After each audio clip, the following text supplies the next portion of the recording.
This is money. You can't eat it. You can't breathe it. And if society disappeared tomorrow, it would become colorful paper. Yet people have crossed oceans for it, destroyed civilizations for it, and sometimes they've destroyed each other for it. Because money isn't valuable, our belief in it is.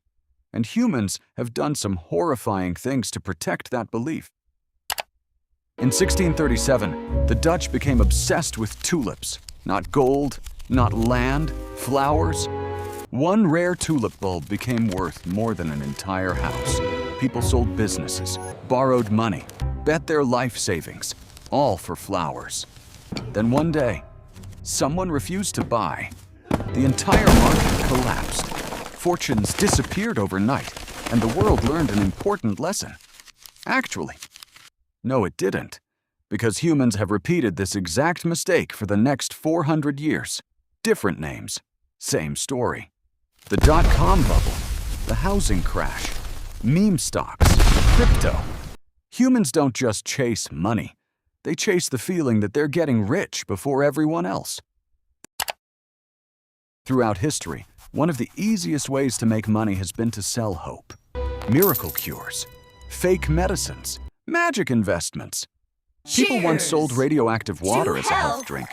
Others sold fake cures to dying patients. Because fear changes how humans think.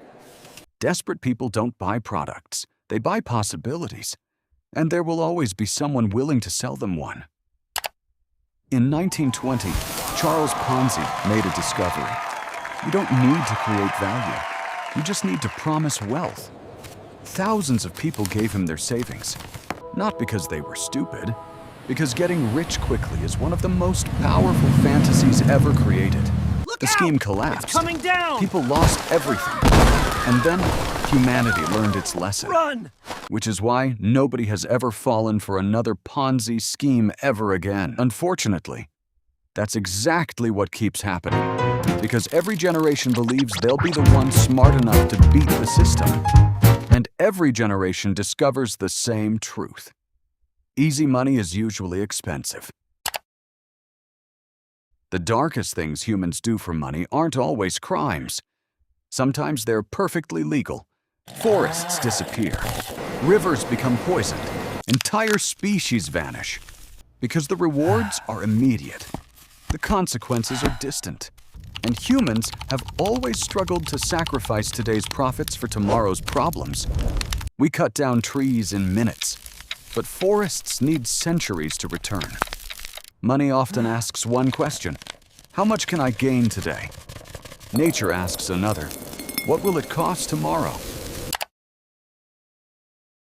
Most people think they'd never do terrible things for money. History suggests otherwise. Ordinary people bought the tulips.